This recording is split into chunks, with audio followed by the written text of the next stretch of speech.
The following podcast is a W2M Network original production. Visit W2Mnet.com for all of our other great podcasts, plus news, reviews, articles, and opinions from the worlds of wrestling, video games, football, and entertainment.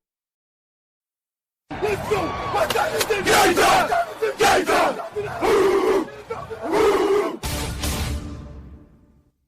gonna be a football game tonight now. No doubt. It's gonna be a football game here. Okay. I done been here before. All right, let's go, baby. 9. Rushing forward, ball comes out of the hands of Newton. It's on the ground, and it's still on the ground. Picked up by T.J. Ward at the 4-yard line. Vaughn Miller did it again.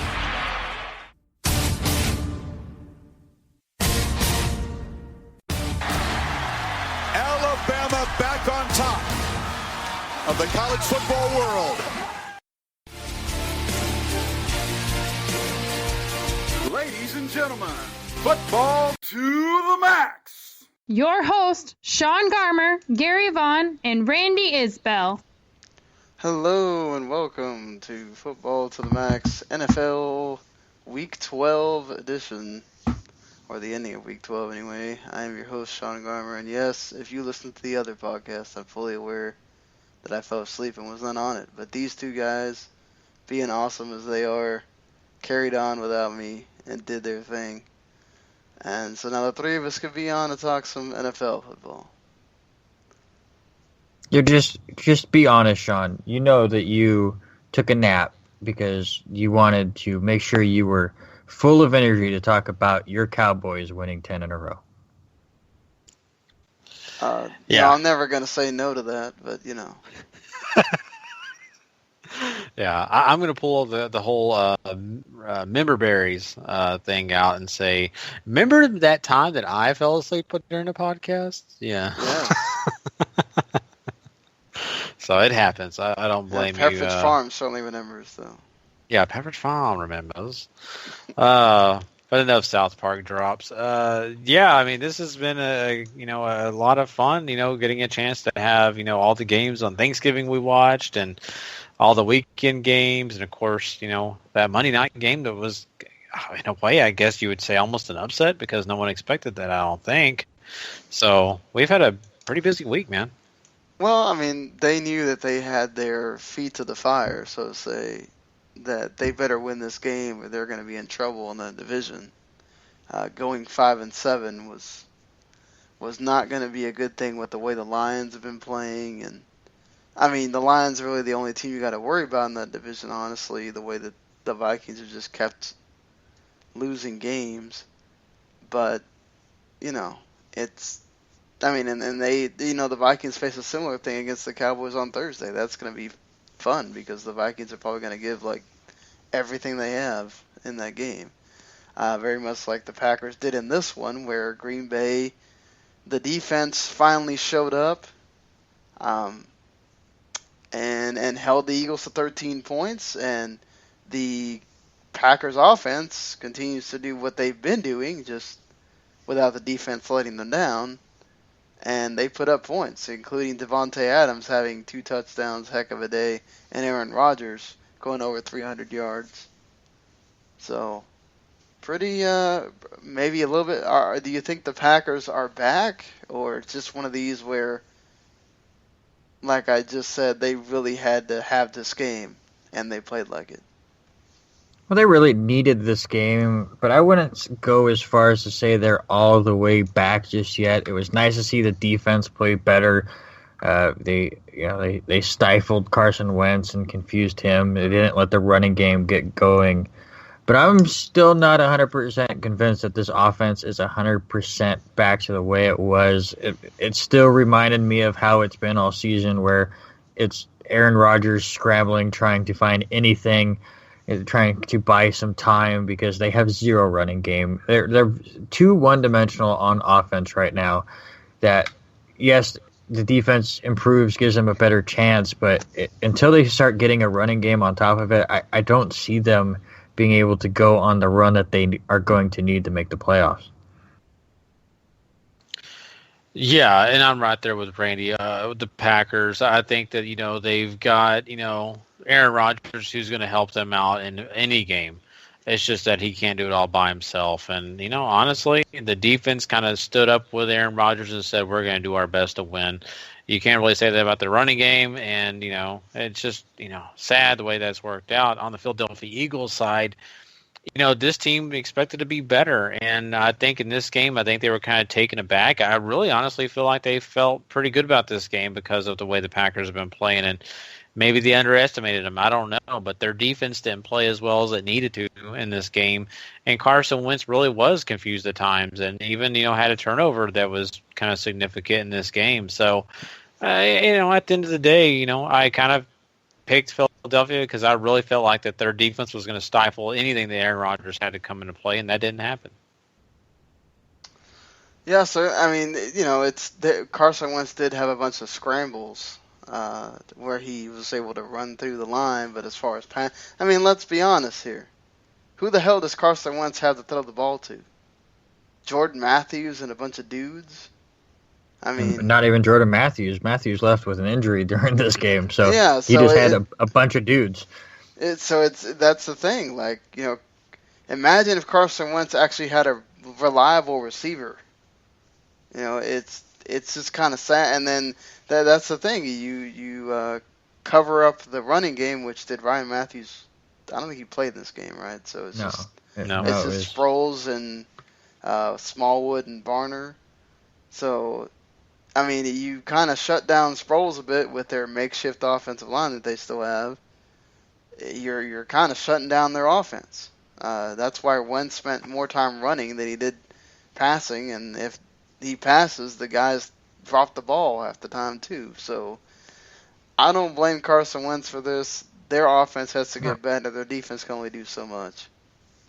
No, I think, honestly, the Eagles have overachieved this season coming into this game 5-5.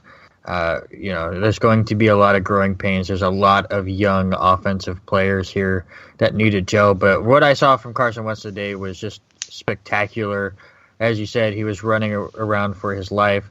The play that just got me was he was dead to right, sacked 7-8 yards behind the line of scrimmage. Julius Peppers tries to bring him down so much that he grabs him by the face mask and still could not bring the man down.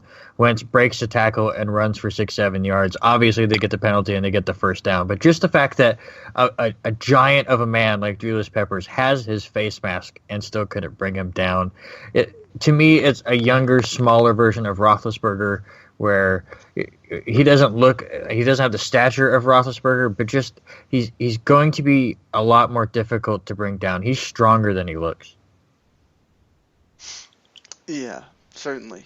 That's I agree with you on that. That's certainly something I've been seeing him.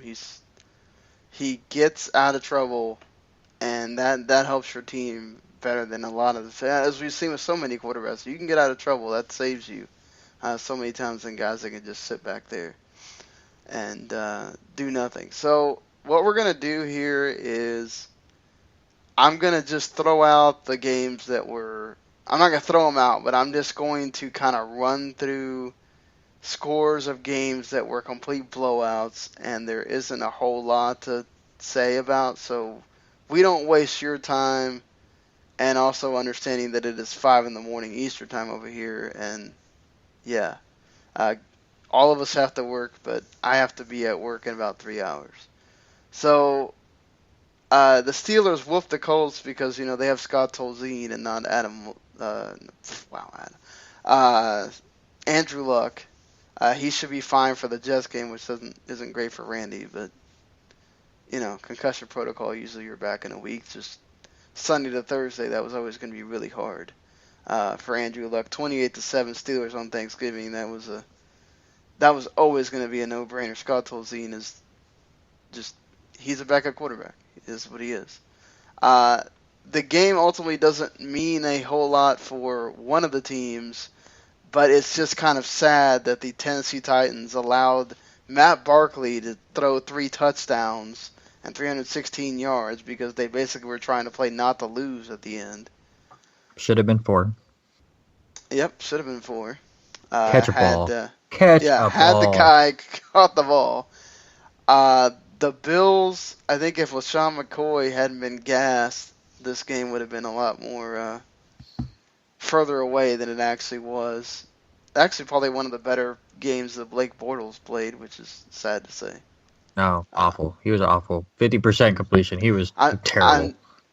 50% that's good for Blake Bortles. That's sad. Actually, the only good thing that I can say about Blake Bortles in that game, I watched a lot of this game. He didn't throw an interception. That's it. That's the only thing I could say.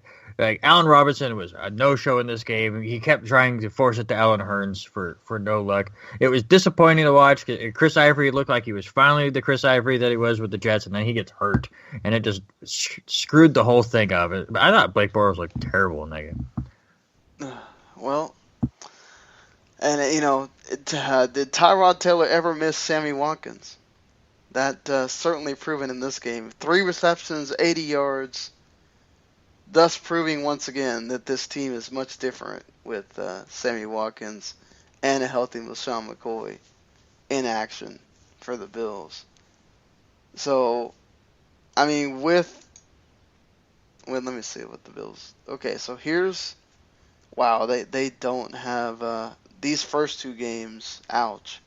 But the Bills still have to play the Raiders, the Steelers, and then they get a nice schedule: Browns, Dolphins, and Jets. Oh. But hey, come on now. Dolphins are sitting here going, "What do we have to do to impress you, sir?" Yeah, really. I mean, they've been pretty Play outstanding. some actually good teams. Beating the 49ers. I guarantee you, I guarantee you, if the Bills have a chance to be the last wild card on Week 17, the Jets are going to get their revenge. Saying it right now. All right, let's hope Fitzpatrick doesn't throw another interception to cause if Fitzpatrick is still a quarterback on Week 17, this Todd podcast Bowles will just not said be long he was your quarterback for the rest of the season. 13. So. No. If he is still the quarterback at Week 17, this podcast is going to be 6 hours long from the rant. What are you gonna complain about Todd Bowles for 4 hours? I'm gonna filibuster this damn podcast until Fitzpatrick is no longer the quarterback. Wow. Fitzpatrick is fine. He played okay against the Patriots. This season's done. I've said it several times. The Jets are probably going to have a top 5 pick. They're probably going to get a quarterback, and we still have zero clue if Bryce Petty has any chance of being a decent quarterback. And the same thing with Hackenberg. So get them on the field. Let's see what they could do before we waste another pick on another quarterback. That's all I ask. I'm just saying that we saw what the Panthers did to Oakland in that game. I think the Buffalo, and it's in Oakland where Oakland doesn't play, they don't just terrorize people like they apparently do on the road. Their 2 losses are at home. Buffalo has the offense to do just the same thing. So, I don't think it's totally out of the question. And the Steelers are who they are. They don't have the greatest defense in the world. So, those are 2 winnable games. I mean, depending on what the Dolphins do, maybe it's a different division by the time you get to that game against the Dolphins and against the Jets. But, that we still got games after you play. We can't give wins and losses already to things that haven't happened yet. But just wanted to point out, it's interesting. That AFC East is going to be interesting. Well, we know who's going to have it locked up. But what the other 3 teams are going to be doing is... I know where the Jets are going to be at the end of the season. It's just whether Buffalo or Miami can get wild cards. It's oh boy. You don't have to sugarcoat it, Sean. The Jets suck. Speaking of a team that sucks, the Arizona Cardinals keep sucking, and the Atlanta Falcons keep rolling with Taylor Gabriel getting 2 big touchdowns for 25 and 35 yards. I mean, when Taylor Gabriel is breaking tackles on you, I don't know what to say, other than the Falcons are pretty damn good. And the Cardinals just, I don't know what to say. That Cardinals just makes me sad. Like, this is a team that was contending for a Super Bowl last year, and then look at them. Yeah, I mean, it's really, really sad because, Larry Fitzgerald, you thought that, he would have come in here and energize everybody saying, hey, look, I've been in the league forever, but look, I'm still doing this. And, Carson Palmer aged overnight. And then the rest of this team acts like that, they don't know how to handle what's in front of them, even though they were just in great contention last year in the playoffs, and now this year it's night and day. So this Cardinals team overall is lost. They just are in a mode of we don't know what we're doing, which direction we're going. It's really kind of depressing. But the Falcons are a good team, and they did what they needed to do, and good teams win games like this, and you got to give the credit to the Falcons. I mean, they're definitely showing that their offense is for real. Yeah, we haven't had that second half letdown from the Falcons yet. It was nice to see them come off the bye and completely destroy the Cardinals. Who, listen, that was the storyline last year was, how could the Cardinals maintain this with, their age? And they were able to make it to the NFC Championship game and aged quickly. Yeah, speaking of another lost team, the Cincinnati Bengals just keep doing their thing where they just lose.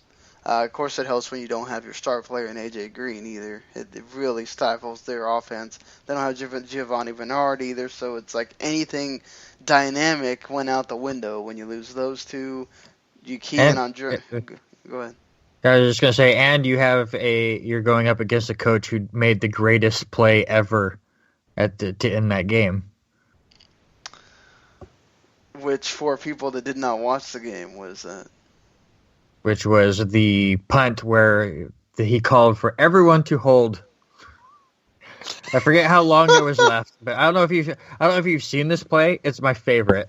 I, of course, did not see the end of it live, but then Robert Hagan, a buddy of mine, is a Ravens fan, so it was all over my Facebook after. But literally, I want to say there was like 17 seconds left. The Ravens are up 7, and they have to punt the ball. So he says, okay, everyone hold. So if you go back and watch it, it's so blatant. They're basically just hugging every other player, yanking on jerseys, while the punter is kind of just scuffling around by the end zone, just waiting. And they ran out of bounds and then just hold them for he ran. The clock ran out. They ran out the entire clock, and then he walked out the back of the end zone, got the safety. The game is over. Didn't give him a chance because the rules state that on a defensive penalty, you get 1 on-time down. Offensive penalties, that's not the case. So they went, screw it. We're going to have 9 different holding calls on this play, and we're going to run out the entire clock, and then we're going to just take the win. It was brilliant. Wow. Some Coach of the Year, this stuff right there. And Player of the Game, Justin Tucker with 4 field goals. And then he tried to cut a promo where he talks about up dog and he lost everyone. So corny. Yeah, seriously. That's how you know it's a kicker. It's corny. After Terrell Suggs gives you that kind of reduction, you do that. Dude, come on, man. Come on. Think of something better. Somehow the Giants let the Browns get that close to them, but they wound up winning. Seriously, I really think the Giants are like they are not they're that sneaky 8-3 that really could have not been 8-3 so many times. You need to watch Fox Sports, you need to watch ESPN, you watch NFL Network. They're going to win the Super Bowl because they got Eli.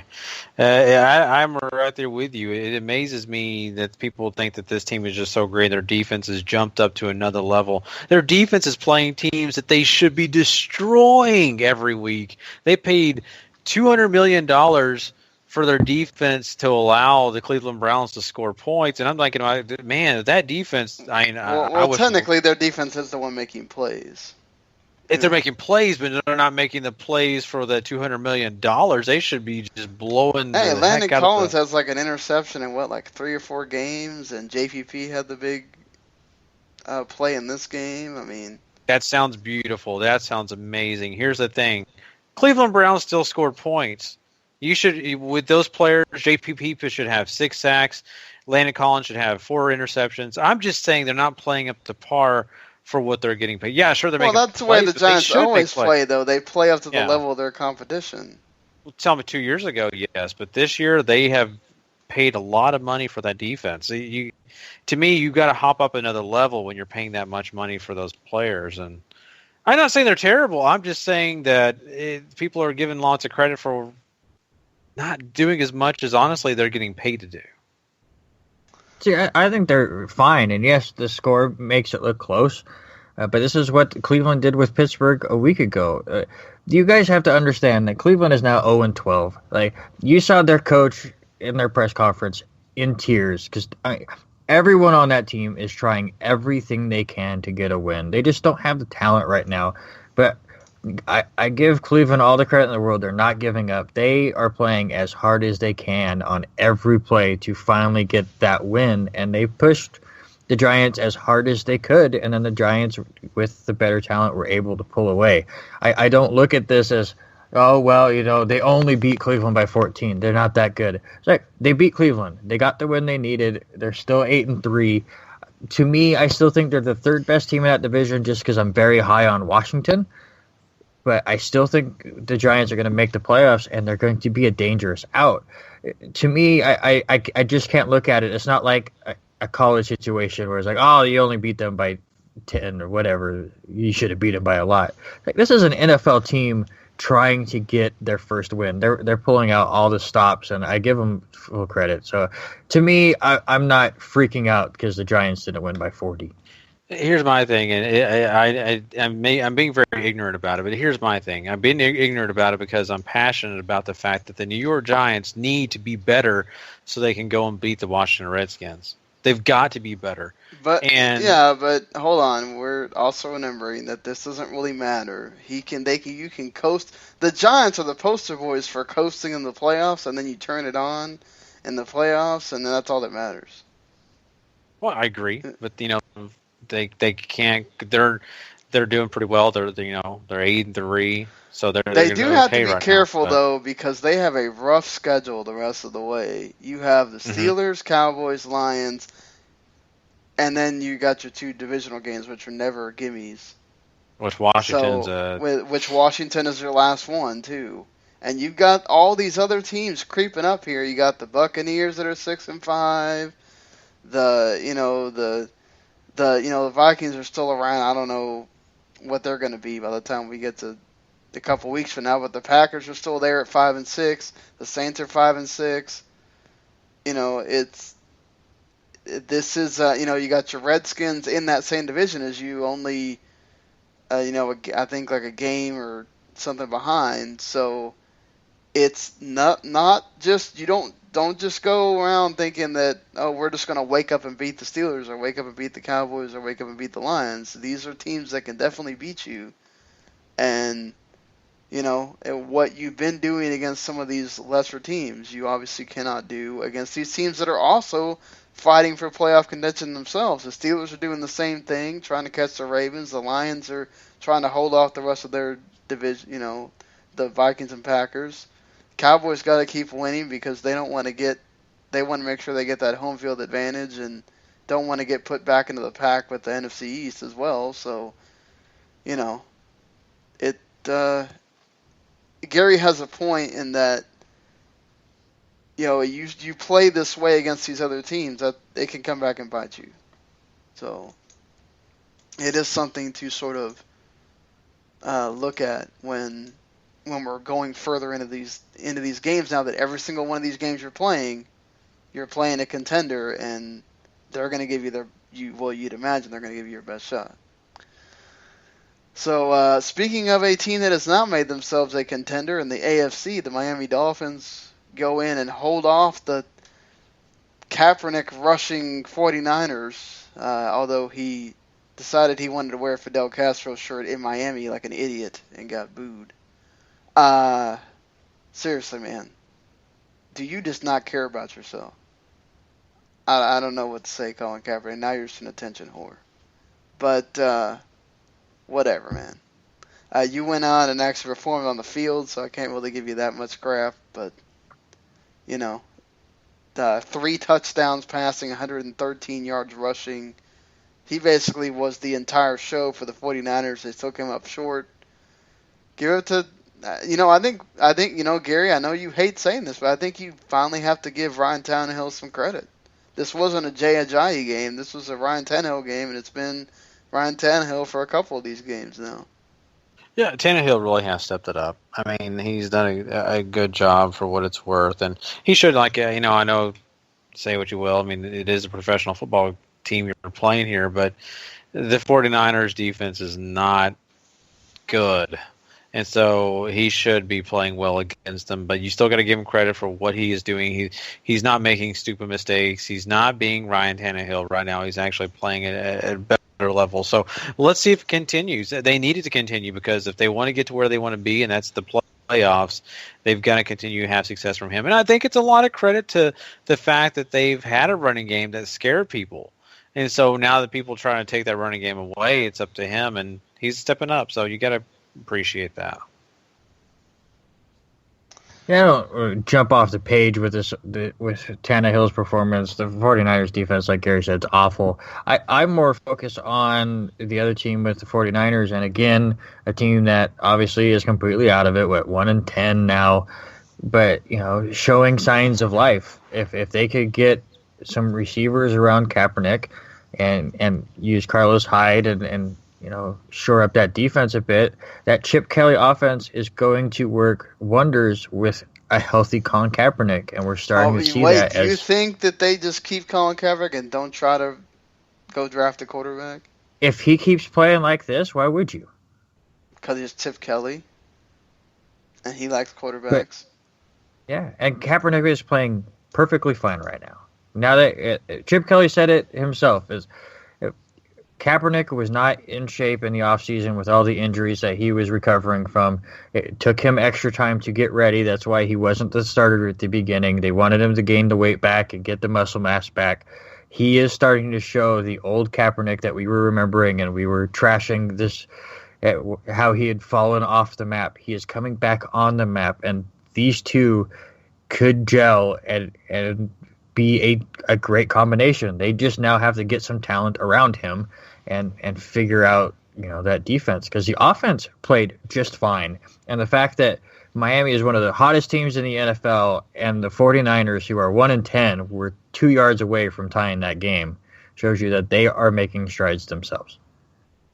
Well, the thing is, at the position they're going to be in the draft, do you take a receiver that high? Because that's what the 49ers need. No, not you don't take a receiver in the first round, but I'd take a defensive player or something, or an offensive lineman or anything like that, but I wouldn't take a quarterback. Yeah, I mean, let's see if Chip Kelly can hold himself there and not do that. But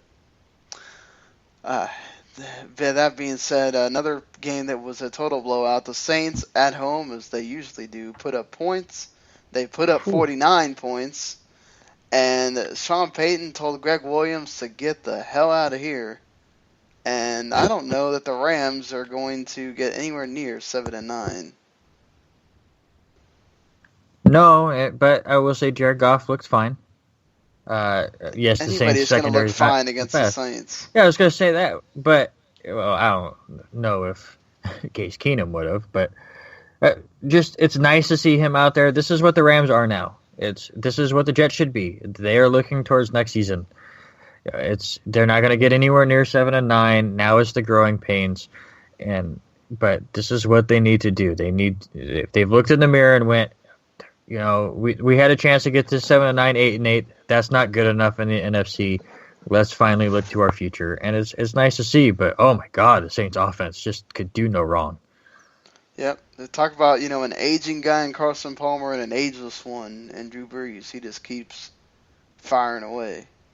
And Michael Thomas has been tremendous this year in being a rookie. That awesome little trick play from Willie Snead as well in this game was pretty great. And both the running backs are now.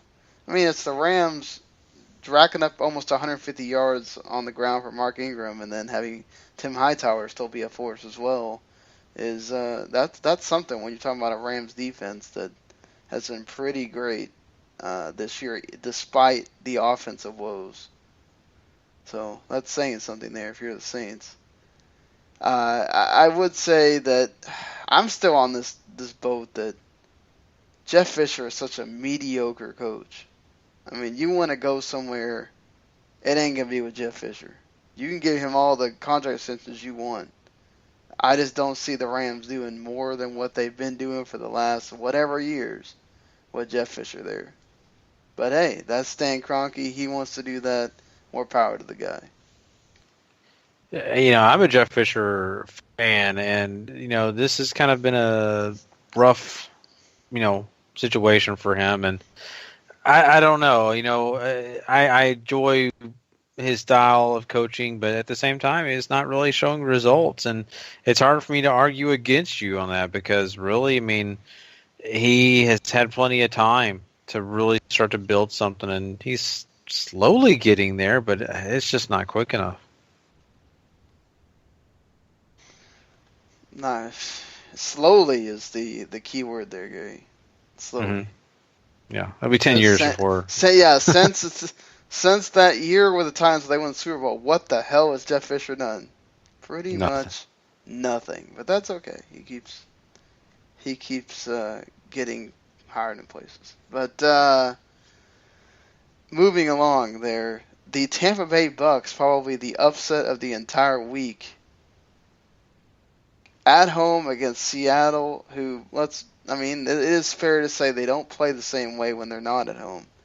But only holding the Seahawks to 5 points and forcing so many turnovers out of Russell Wilson and Jameis Winston, kind of only hooking up for points in the first quarter and then the defense holding on. That's a pretty big feat to say. Yeah, absolutely. We saw the Seahawks offensive line of the beginning of the year here. They just looked awful against Tampa Bay. There's so much pressure on Russell Wilson, who just was running for his life the entire game. They never could get in sync. Full credit to Tampa Bay here for doing that. But it would have been interesting to see how this game would have went if Mike Evans did not just completely own Richard Sherman in the first quarter before they were able to kind of shut him down, which effectively shut down the Buccaneers. But this is, this Tampa Bay team is starting to be scary. They go on the road to Kansas City and beat them there, and then they host Seattle and kind of make them look foolish to the point where you see all these experts going, oh, what's wrong with Seattle? I don't think that much is wrong with Seattle. I call this as just an off day for them. I don't think this is a sign of doomsday or anything, but Tampa Bay is starting to figure it out, especially on that defensive side, and it makes them a lot more scary. Yeah, they didn't have Earl Thomas in this game. That makes a big difference. Yeah, and they didn't have Bennett either. So they haven't had Bennett, but I think Earl Thomas is one of those guys. You take him out of that defense, that is a completely different Seahawks defense. Yeah, he doesn't help you score more than 5 points. No. Right. And that's Tampa Bay, but the defense wouldn't have allowed Mike Evans one of those touchdowns either. And the only reason Seahawks even had a shot is because Jameis Winston decided he wanted to throw a stupid interception at the end. But that'll happen sometimes. They still had their hero from last year, Cam Chancellor. He was still a part of this, squad that played Tampa Bay, and he wasn't able to do it. And I think at the end of the day, it's the fact that it's offensive line, it's the fact that their running game is not there. Rawls is fresh off an injury, coming back and trying to get acclimated again, and just not moving the ball like they need to move it. And why did you get rid of Christian Michael, Seahawks?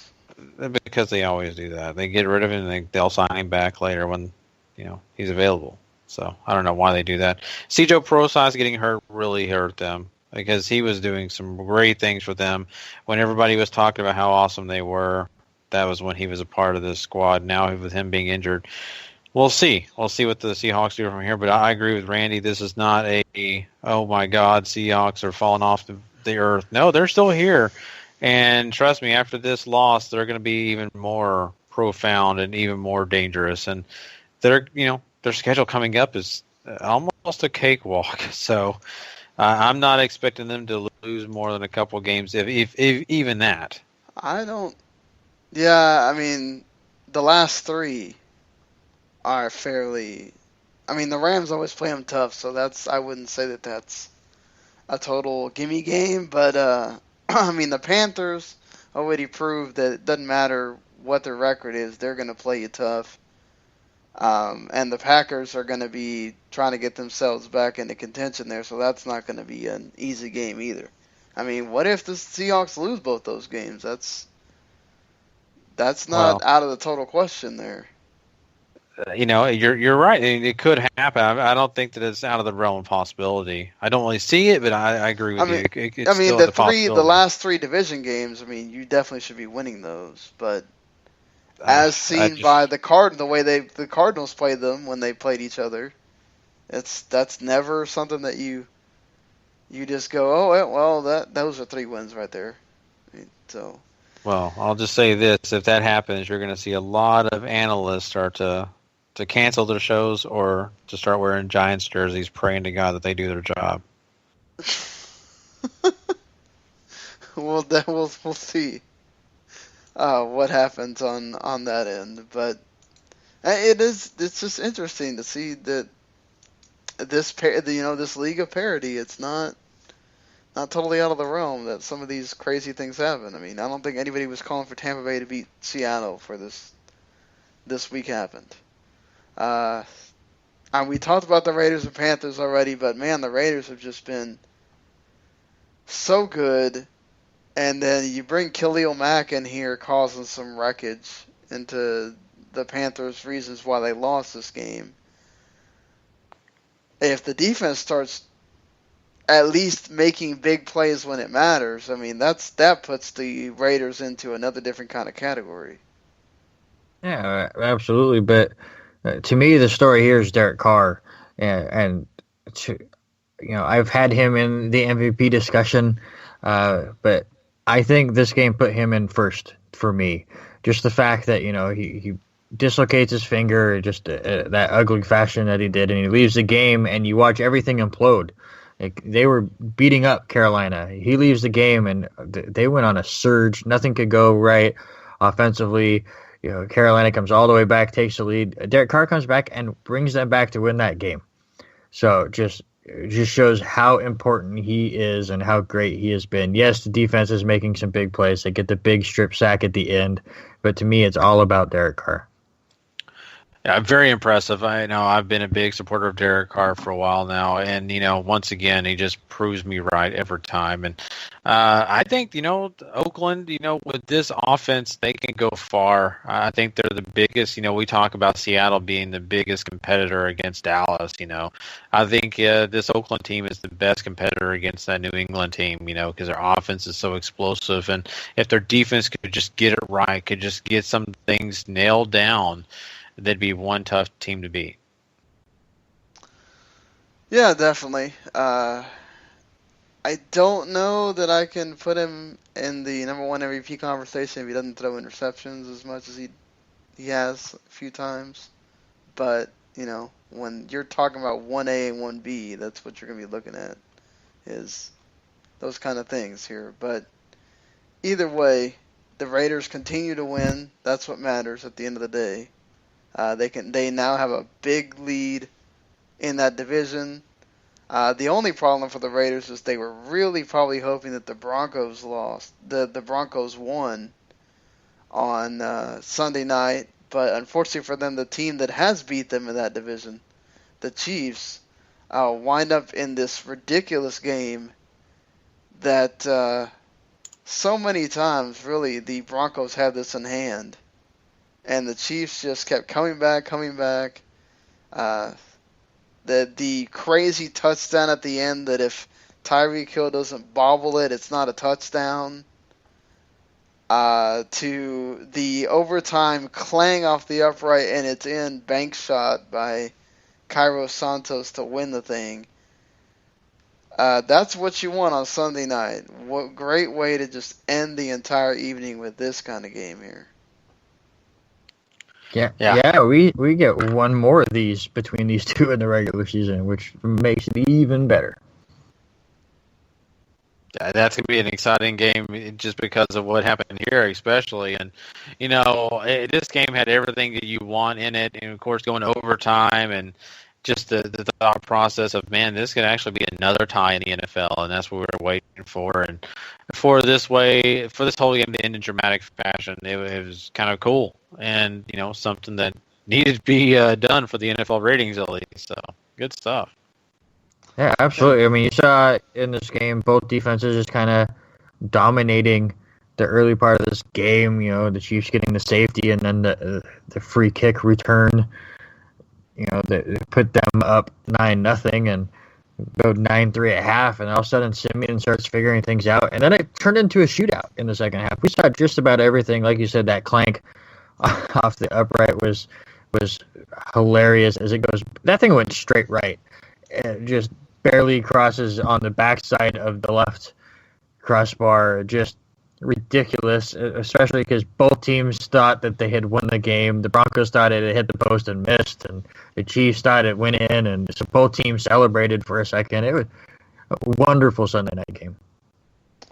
And Skype is being a turd right now, so apologize for the sound effects that are happening when any of us talk at the moment. But sometimes can't really help with technical issues. So just letting you know that we are aware it's happening. Just Skype's a douchebag sometimes. Anyway,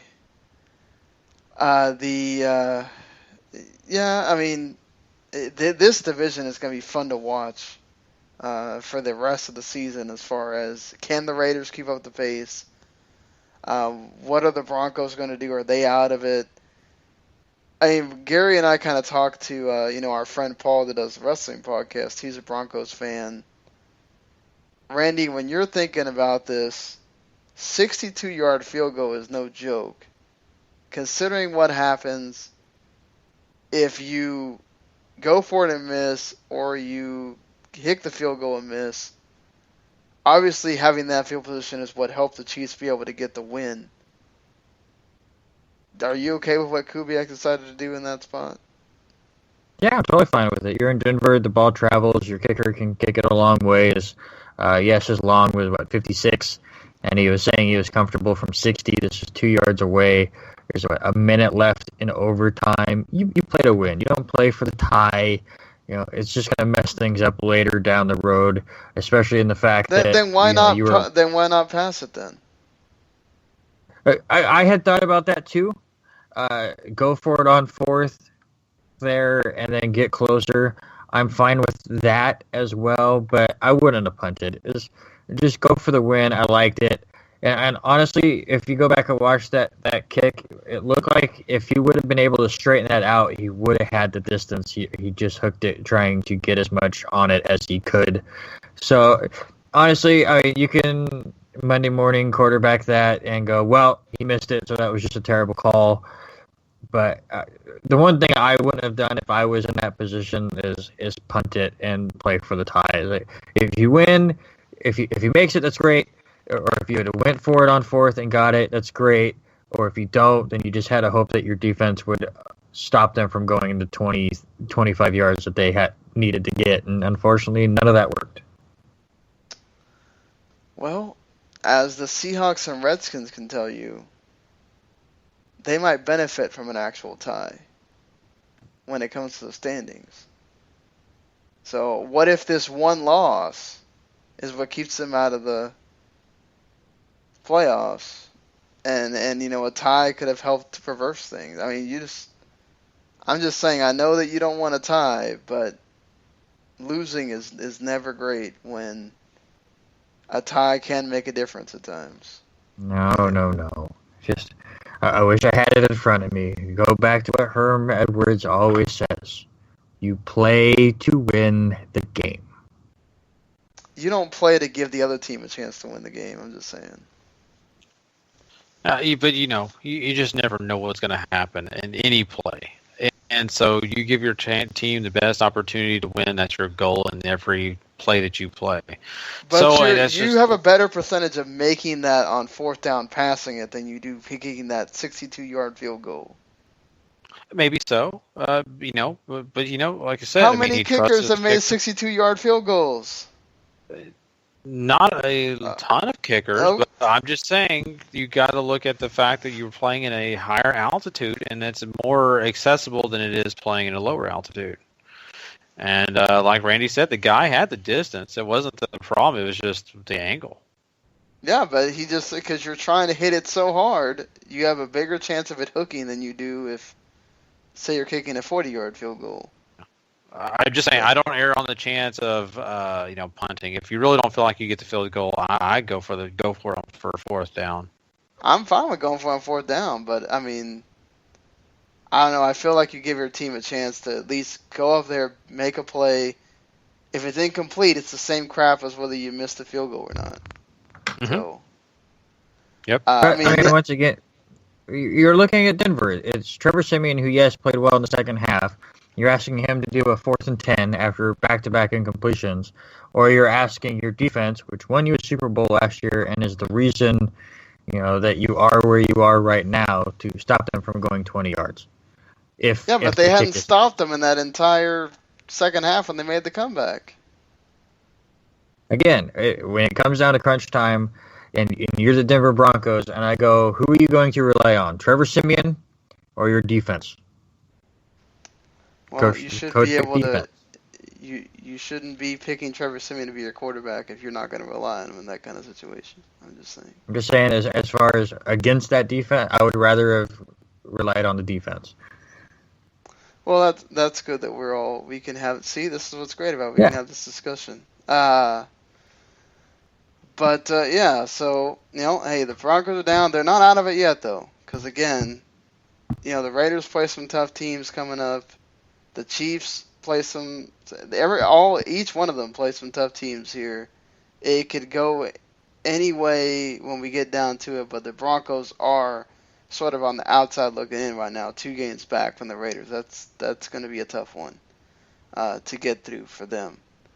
But as we saw last year, the Denver was the team that benefited from the whole having teams be on the outside looking in. So perhaps they can do that once again, and the Chargers pull one of theirs, defeating the Texans at home, giving the Texans their first loss at home in the entire year.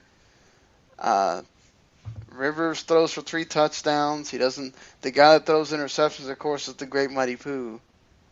And then his response to the game, I didn't play very good. Well, really, Brock Osweiler? You didn't play very good? When have you played very good? Yeah. The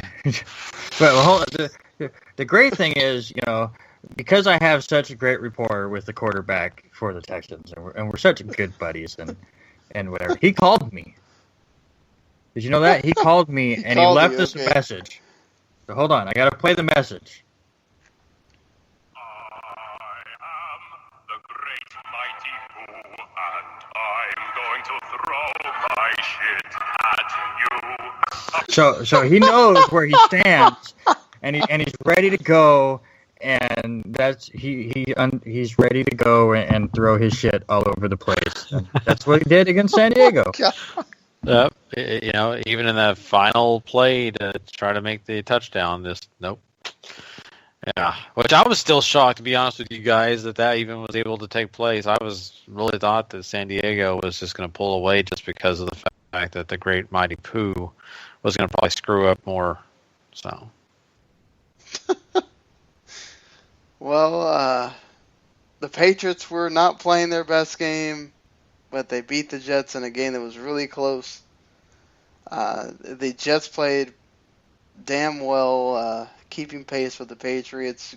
Rob Gronkowski goes out again with another back problem. That's not good if you're New England. And Martellus Bennett got hurt in this game as well. But the Patriots win a tough one, and now they get to face the Rams next week. Big task ahead of them. I kid, but really you got to give it to the Jets for sticking with this game and almost pulling it off. I really felt like they have a shot here, and the New England does what they do, and that's just find a way to win. They did it again, and just the way that things have gone for the Jets this year. Even though they may get close at times, they just can't pull it off. And I just kind of feel like, New England's just kind of toying with teams at this moment. And, no matter what injuries are taking place, they're still going to be okay. And they continue that. Listen, I knew this game was going to be close. What is this now? 6 out of the last 7 meetings have been within a touchdown. But this game was never in doubt to me. I know who the Jets are. And I knew they were going to let the Patriots off the hook. It's what they do. It was nice, though, and I'm stealing this from somebody in a Facebook group, but it was nice to see the Jets go full circle with the Patriots. I believe it was 5 years ago that we had the butt fumble, and here we are, Thanksgiving week against the Patriots, and we had the butt touchdown with Quincy Enunwa, which gave them the lead for a little bit. So that was nice to see. It was nice to see them, put up the effort and give it the best. But it's just what the Jets do right now and have been for a long time is they find a way to lose games that they have a good chance in. Watching that game, there was not 1 second where I went, we have a chance. I just knew at some point we were going to pull a Jet. And I was just happy that my friends at work. I have 2 friends at work that are both huge Patriots fans. I was just happy that I got to know that they sweated it out a little bit. That always is nice. It always feels good when you can get them to sweat at least. That's what I always take solace in too, especially when you talk trash and all that. So. Mm-hmm. And also, I will say, as a Jets fan, obviously I'm a hater of the Patriots, but congratulations to Tom Brady, the 200th win, tying Peyton Manning. I'm glad it was 200 and not 201 against us, I guess. There you go. So the Rams will be in the record books, not us. Yeah, yeah. That's nice. Yeah, you can take solace in that, I guess. This Patriots team is going to keep rolling along. Let's see if there's going to be another team that beats them before they get to the end here. It's going to be the interesting part. Man, this technical issues is getting really bad on both of you guys. I don't know what it is, but I don't know if you guys can hear it. But it sounds like you guys have like an undercurrent of snow under you guys when you talk. Do you you don't have the studio open right then, do you, Rennie? Yeah, I have to be able to hear everything. Oh, that might be a problem. But I've always had it open. Yeah, I think we're fine. It's not too bad to me on this end. I know, but I'm hearing both of y'all like cutting in and out a bunch. But I blame the quarterback from Houston. Yeah, it's his fault. And it started happening like halfway through too. It was weird. You guys were fine at first. So yeah, I think the only 2 games we haven't talked about are the other 2 Thanksgiving games, which I kind of left till the end because they're so old at this point. But I mean, the Lions, the Vikings. I don't know what the Vikings were trying to do here. Sam Bradford was throwing passes of like 3 yards constantly. I guess their offensive line is that bad that they're so scared Bradford is going to get sacked that they just kept throwing 3-yard passes all the time. And the Lions do one of their miracle comebacks and win with a Darius Slay interception to end it all. the Lions are doing what they're doing. Just keep winning in the fourth quarter. Yeah, I mean, and it's been an interesting ride with them because of that reason. The Lions are a team that, they can be pretty explosive at times on offense. Their defense is there at times, but then again, at times not there. So, I mean, you get kind of an up and down group when it comes to the Lions, but they're finding ways to win in the fourth quarter, which is getting them to the point where they're at now. Minnesota, on the other hand, their defense is pretty good, but their offense is just so screwed up. And, they'll have some success, but not enough to win games. And so they're finding themselves in a completely different path here. So I just kind of felt like, this was a game between two teams that were not balanced, but they were so unbalanced it was close, and it took an end like they had to finally, have a winner. Yeah, I've just decided that for the rest of the season, I refuse to watch a Lions game until the fourth quarter. Because that's when the game starts for them.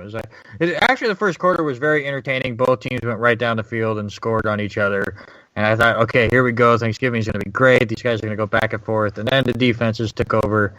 And then, like I said, the fourth quarter is what Detroit does every time. They find a way to win. They do it here in a crucial divisional matchup. Sam Bradford with a terrible interception, which, yay, good job on that trade. But I've said that too many times. But the Lions team is one of those just teams that, I wouldn't put them if you just went talent-wise. You just scrapped the record book, right? It just said, who are the best teams in the NFC? I don't think I'd put the Lions anywhere near the top 5 in the NFC right now. Just the way they're playing, that they're finding ways to win. And that's all you have to do. Get the wins that you can, get to the playoffs, and then anything can happen. Certainly. Yeah. I mean, they do have a talented group of receivers. And that's what matters to Matthew Stafford. I mean, Theo Riddick isn't gonna, run the ball constantly for you. You know what the Lions are gonna do, but they have so much talent. It's like, who are you gonna stop? You focus on Marvin Jones, who hasn't been doing a whole ton recently. You get Anquan Bolden going out there and catching passes, or you get Golden Tate, or you get Theo Riddick doing that. So, they're tough to stop with this offense the way it is. And that, speaking of offenses, neither defense could stop either offense, especially in the second half. For the Cowboys and Redskins playing each other on Thanksgiving Day, the Cowboys were able to hold off the Redskins.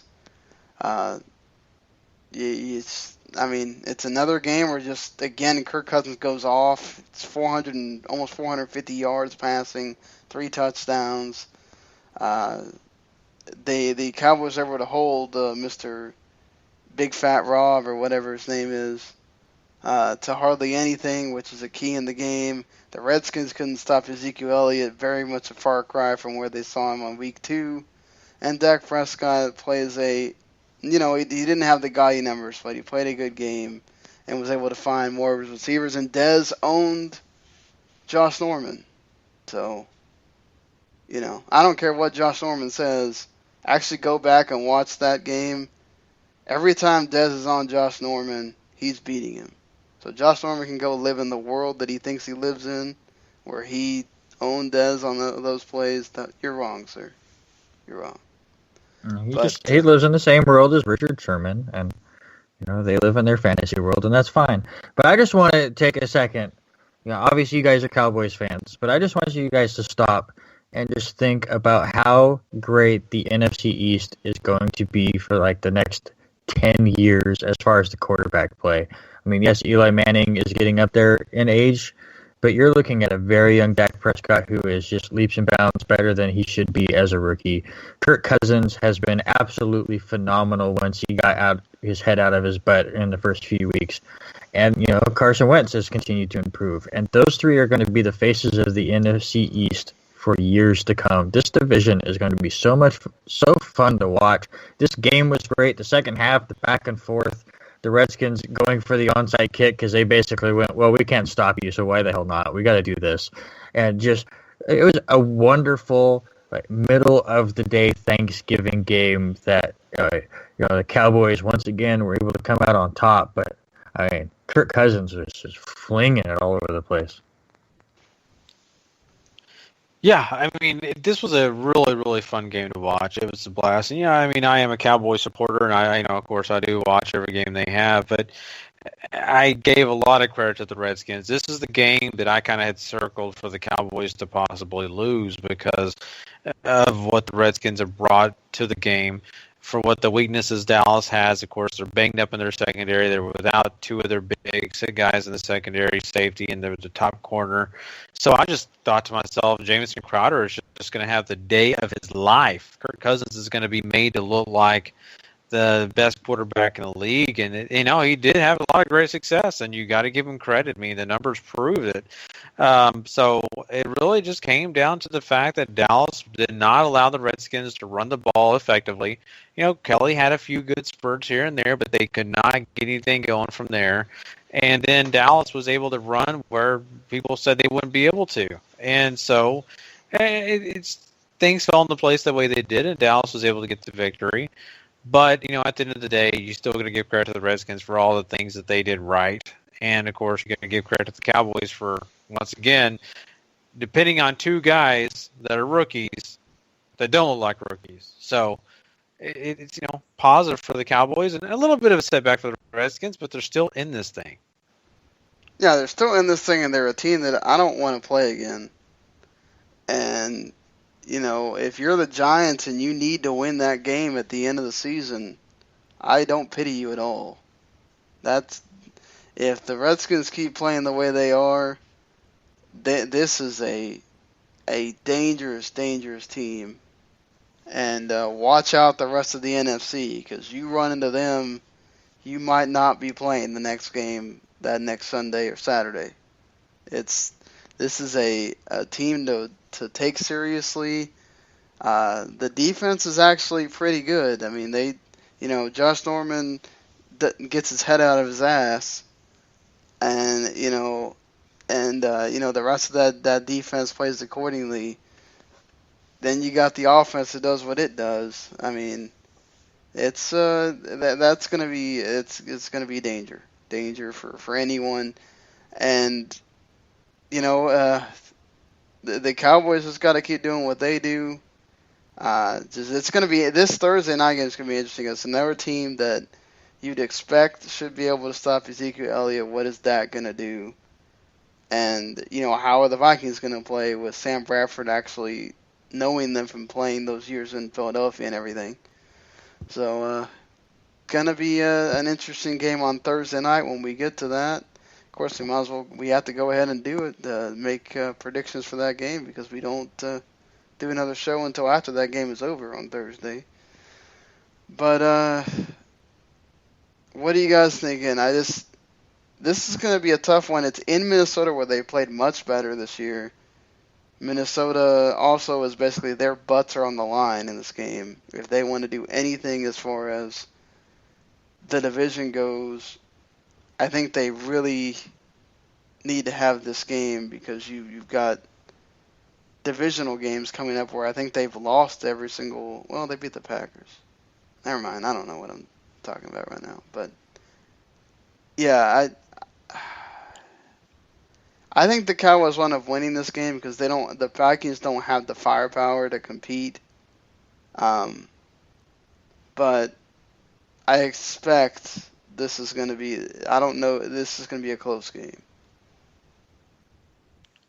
Yeah, I'm right there with you. It's going to be a really tough game for the Cowboys and, of course, for Minnesota as well. I look for a game that's going to be tight, and, Ezekiel Elliott's not going to run great in the first half. He's going to be definitely held down, but like every game, like against the Ravens, he's going to probably break out in the second half, and the Cowboys are going to be able to take advantage of, some of the things that they can do when the running game works out. So, I look at this and I don't want to be a homer, but I think to myself, Minnesota has not been impressive. You know, even with a great defense, offensively they just can't do much. And you know, Dallas's secondary is still kind of banged up, but they do get their safety back. And they are a bend but don't break defense, and I could see him letting the Vikings get to the red zone, but stopping them dead in their tracks, making them kick field goals quite often. I mean, so that's what I'm they going did to go. to. That's what they did to Kirk Cousins. It was like, oh, as soon as you got to the 10-yard line, oh crap, what do I do? Yeah, exactly. And I'm really kind of curious to see how Sam Bradford is going to do. You know, apparently he's been, with a bum ankle, so we'll see. I just don't know if Minnesota has enough firepower to keep up with Dallas. Usually I go with the home team on Thursday night, but this is a weird occasion where both teams are still getting a full week off since they both played on Thursday, on Thanksgiving. Dallas is just too red hot. I think they're going to win this game. Sam Bradford just still does not impress me that much. Yeah, the defense is going to keep it in check and keep it close, but I think the Cowboys win this game. All right, so there you have it. We have made the prediction for the Thursday night game. We'll see you after that game is over to break it down and talk about all the Week 13 matchups. And until then, everybody, you have a good week. Hope everybody have a good Thanksgiving. And until we see you again, later, everybody.